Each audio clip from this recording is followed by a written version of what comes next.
Hey you beautiful people, Kai is here, that's me. In today's video we're talking about how I filter and pick properties to invest in that will maximize my monthly income. And to be more precise, it's how I pick Airbnb sites, both raw land, properties, and different structures, which we'll get to in a little bit here. Let's dig in.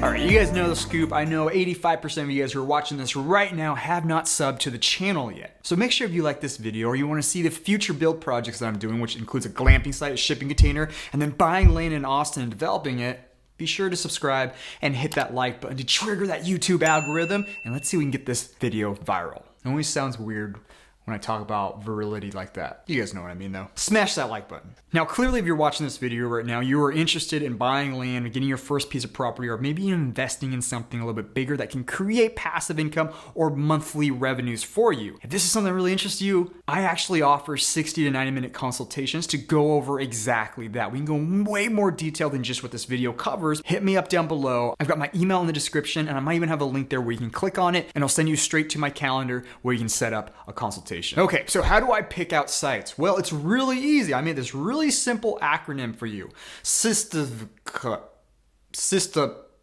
Okay, it's not that easy to remember.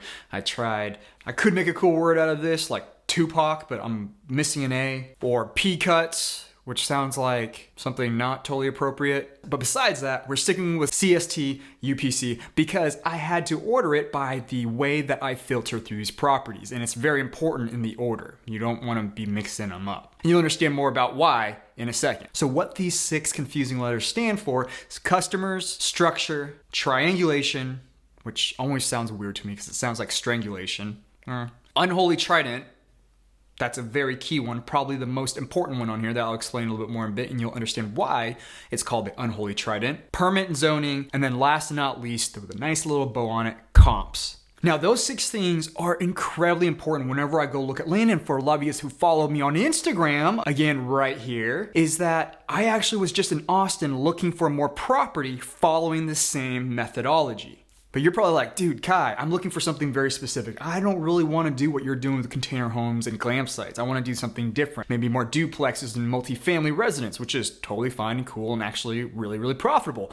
It doesn't matter because this CST UPC, I need to really work on that, actually can adapt and mold into your needs. We're gonna use the 6-step process to filter through and find properties that are gonna be profitable and specifically towards what you need. So that brings up our first one, customers. Now this is just a very basic MBA question, hint, hint. And this is a little bit of insider baseball for anybody who wants a Harvard MBA. This is essentially what you get started with in the first day of business class, is who is your customer? And this is incredibly important because it really defines where you're gonna be looking for property. So I was looking in Austin and I was looking in specific areas that are geared more towards outdoorsy, hippie-ish couples. And I say hippie with no disrespect because I've actually dated several hippies. Don't tell Sarah. But what I'm getting at is that working with that type of customer is very, very different than with a customer or a guest base that is family oriented, like mom, dad, 2 or 3 young kids. Because a type of environment, property, structure, location, or locale is gonna be very, very different. And so first you have to understand who is your customer and who are you targeting, both who and why. Now the second filter is to understand the type of structure that you're looking to build or buy. Now it sounds really simple because you're thinking, well, I want either a single family home or I want one with a basement or a finished garage or with a separate ADU or apartment, right? It seems pretty simple, but that's not the only thing that creates a lot of profit, especially when you start talking about short-term rentals, vacation rentals, or even mid to long-term rentals. Are you trying to build an Airstream treehouse like Rob built over in Tennessee? Or are you trying to do a shipping container house, maybe a glamp site? Or perhaps even a tiny home village in the middle of nowhere overlooking a beautiful view. And then the third filter after customer and structure is triangulation, which is basically drawing a triangle literally on a map in the area that you want to be buying. And this is how you figure out where that triangle belongs. So have you guys ever heard that real estate's all about location, location, location? Yeah, exactly. We're gonna build that triangle for that location. The magic number here is 30. And the magic unit is minutes, okay? Not miles, but minutes. Because sometimes you can drive 45 miles in 30 minutes. In other areas, you can only go 2 miles in 30 minutes, right? It really depends. The key thing here is 30 minutes. And I want 3 points on that map that's all within 30 minutes of this purchase or this land or this site that I'm looking to buy. The first one is typically a major city, whether it's Austin, Seattle, Portland, LA, Las Vegas, whatever the main city is, that's what I'm trying to do. Number 2 is a major tourist attraction. This can be something like Disneyland, the Grand Canyon, or even this phallus museum in Iceland. The more I travel, the more I start to realize that other countries are just as weird, if not weirder than us. But at the same time, mad respect for having a museum about. And then the third leg of that triangle, and then the third leg of that triangle, and the third leg, and then the third leg, and then the third leg, and then the third leg of that triangle, and then the third leg of that triangle is within 30 minutes to bike trails, hike trails, and any type of backpacking. The more, the better. And again, this is really geared towards the type of customers that I'm looking for. Now, if you're looking at a different type of customer base that doesn't like that type of stuff, I would swap in something that's comparable to that they would enjoy, and then you make sure that that's within 30 minutes. Now, once you have this triangle on the map, it helps you define the space or the area that you want to purchase in, and that really helps narrow down exactly what you're looking for and makes it more focused. And if there's nothing in that area, it's okay, because on a map, I'll have several of these triangles all over, and I just kind of sit and wait, whether I use Redfin or Zillow. I'm just waiting for properties to pop up in that triangle, and then I take a look at them and I dig in deeper and then possibly even buy them if it's something that I really, really want. Now, after triangulation comes the unholy trident. And this is what I call state laws, city laws, and then county laws. And then if you have neighborhood laws, which is also considered an HOA, I guess that's 4, which would turn your unholy trident into an unholy fork. Essentially, HOAs are avoidable. State laws, city laws, and county laws are a little bit more challenging. And a lot of times there's just certain restrictions or permitting that you have to do. Now, there are cities or there are states that have actually, I'm not sure about whole states, but I know cities that have basically outright banned short-term rentals like Airbnb or VRBO. So those are obviously cities that you want to stay away from. However, just because a city doesn't allow it, if you go outside or to the county next to it and you get something that's butt up right against it, you found a little legal loophole. Now, this filter and the next one that I'm gonna talk about is really considered silver bullets to any type of business, investing, or I guess just those two, but any type of business or investing plan or strategy. Is because the context, or the government in this case, can basically derail the whole thing. They basically shut you down, which is always no fun. But with a little bit of research and some foresight. With some foresight, you can actually avoid these and actually find areas that are willing to work with you and even eager and open to having more investors just like you come in and set up a legit legal place to make some profit, both for you and them, because obviously they're going to collect taxes. Boo. But we still get to keep the lion's share of the profits. It is windy outside. That's what that noise was. Now, this one's a really simple thing to do. You can do a quick Google search of the state, the city, and the county that you're looking in, or counties that you're looking in, and it should tell you right up front of short-term rental regulations, laws, permitting, and it should show you, or you should be able to get an idea if it's legal or not. Still having trouble figuring it out? Just go to Airbnb, type in the city or the specific area that you're looking at. If you see Airbnbs there, it's probably plausible, but you definitely want to dig in deeper, because the last thing you want is to buy a piece of property, build something, try to cash flow it, and then get shut down by local laws. That would really suck. And then the next thing after the unholy trident or fork, depending on where you're looking at, is permitting and zoning. And this can really get in the way of things. Maybe not as much as actual local short-term rental laws, but definitely can put a hindrance in what you end up investing and purchasing. Because even if state, city, county, and then neighborhood laws totally allows you to do short-term rentals, if it's not permitted or zoned to do what you want to do, you're not going to be able to do it. And we always want to go through the proper permitting channels. And I'm saying that because because I feel responsible for you doing the right thing, even though sometimes I may not always do the right thing, if you guys know what I mean.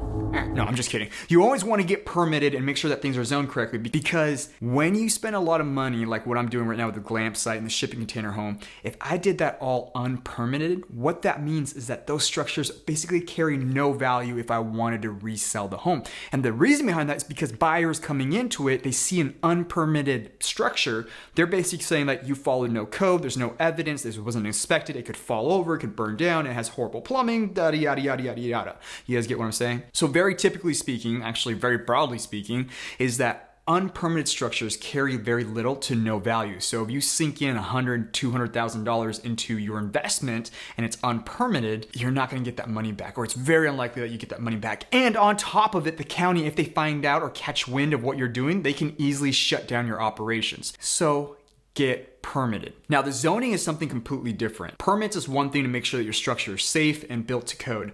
Zoning is what are you allowed to do on that land. Again, even if laws allow you to do it, the local zoning of that piece of property may not allow you to have a campground, may not allow you to even have a single family residence, or it limits you to only having one structure on the entire property. So the last filter, the unholy trident, and then permits and zoning are the crucial, most critical parts of this entire investment filter or deal setup. Because without the support of these two, your deal is basically dead in the water. It doesn't matter how many customers you have, how many guests you have, or the perfect triangulation. You can't do anything without permits, zoning, and without the local laws. But don't give up yet, because you will go out there and you'll undoubtedly find a bunch of property that's not zoned properly, or you can't get the right permits in that area.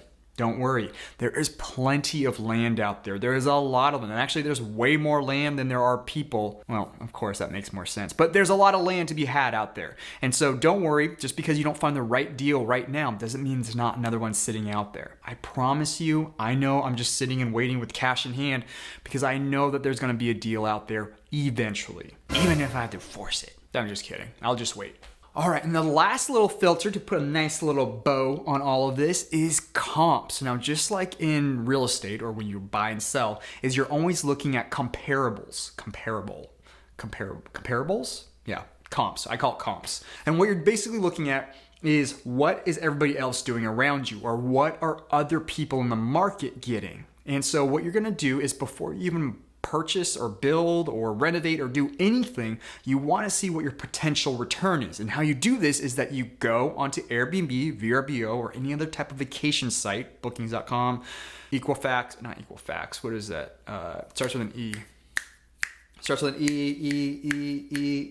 Expedia. Go to Expedia and you can type in the area that you're looking at, and it'll show you immediately how much hotel prices are, motel prices, tent sites, campsites, I think those are the same thing, and Airbnbs. And once you figure out the radius that you're looking in, you can start sorting by months or season, nightly rates, amenities, and even how much they charge for cleaning. You can take all this information in as research for you to help decide, is it worth buying in this area to get this potential amount of money per night or per month? And if a piece of land or property gets through all those filters and it lands on this last one, it's more of the exciting part, because you can see how much you can actually make if you build it right. So if you're seeing a certain type of pattern or trend around amenities or pricing, you can use that as a baseline for your build out. You know that one saying, the fool doesn't learn from his mistakes, the smart person learns from his mistakes, and then the wisest learns from others' mistakes. That's what we're gonna do here, is you can also see which ones are not getting booked very well, or who have very low ratings, or they're lacking amenities,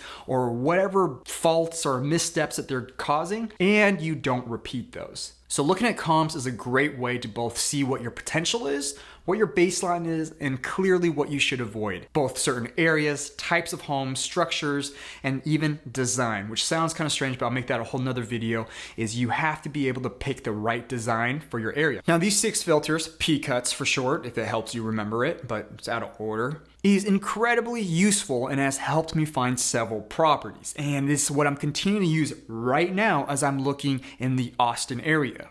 I haven't found that piece of property yet, but you'll be the first to know when I do find it. And the great thing behind all of this is these filters are completely free to you. You don't have to pay anybody, you have to pay an agent. You can do all of this on your own. It just takes a little bit of research and a little bit of practice, and you really get going. And because it's free, I want to ask you for something in return is hit that like button to help me trigger that YouTube algorithm. And let's see if we can get this video out there. And if you really, really want to help pay me back, is share this video with somebody else that you may know and send them the link to this video. Now, as always, I'm still doing the 60 and 90 minute consultations. If this is something that you want to do because you want to get into investing in land, buying a piece of property, going through the permitting process, doing our build out, getting financing and all that good stuff, hit me up down below. I got my email down there. I might even have a link down there that you can click on to set up a consultation. Other than that, I love you guys all. I'll see you guys in the next video. Peace out.